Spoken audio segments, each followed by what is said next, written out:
اور اب مدنی خبروں کی تفصیل۔ شیخ طریقت امیر اہل سنت دامت برکاتہم العالیہ کا سوری پیغام ریاضت طاری المدنی سے آپ نے عیادت فرمائی، جن کی والدہ کی بیماری کی آپ کو اطلاع ملی تھی۔ نحمدہ ونصلی ونسلم علی رسولہ النبی الکریم۔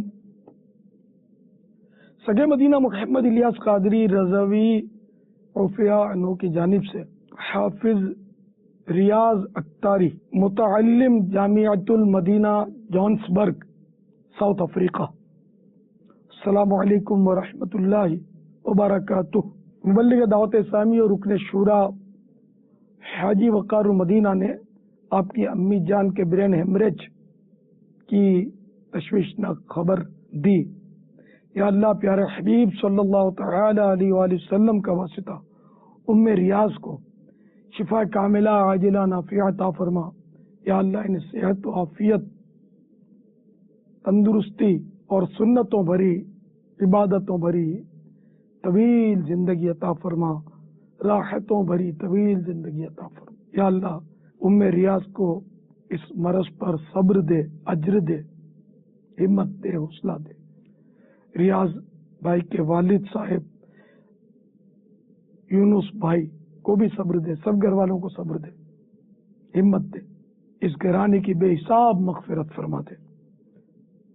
یا اللہ پیارے محبوب صلی اللہ تعالی علیہ وآلہ وسلم کی امت کی مغفرت فرما، امت کے تمام بیماروں پر رحمت کی نظر فرما، آمین بجاہ النبی الامین صلی اللہ تعالی علیہ وآلہ وسلم۔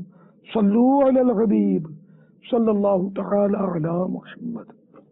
ریاض بیٹے امی جان کی خوب خدمت کیجیے اور ان کو ٹینشن سے بچائیے اور خوب ثواب کمائیے۔ ایک مدنی پھول پیش کرتا ہوں۔ حضرت سیدنا معاذ بن جبل رضی اللہ تعالی عنہ سے مروی ہے، جب بندہ مومن کسی بیماری میں مبتلا ہو جاتا ہے تو اس کے بائیں شانے یعنی لیفٹ شولڈر والے فرشتے سے کہا جاتا ہے کہ اس کے گناہ لکھنے بند کر دو، اور دائیں شانے یعنی رائٹ شولڈر والے سے کہا جاتا ہے اس کے نامہ اعمال میں وہ بہترین نیکیاں لکھو جو اس سے سرزد ہوئی ہیں۔ صلو علی الحبیب صلی اللہ تعالی علی محمد۔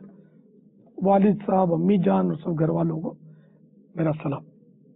خوب بیٹے دل لگا کر پڑھنا، اللہ آپ کو عالم باعمل بنائے اور دعوت اسلامی کا مدنی کام بھی کرتے رہے۔ مجھے یاد آ رہا ہے کہ شاید آپ وہی ہیں، گجراتی میں بات کر رہے تھے ایک بار میرے سے، وہاں صوفی نگر میں، واللہ اعلم، کیونکہ آپ گجرات کے وقار المدینہ نے بتایا کہ آپ گجرات کے۔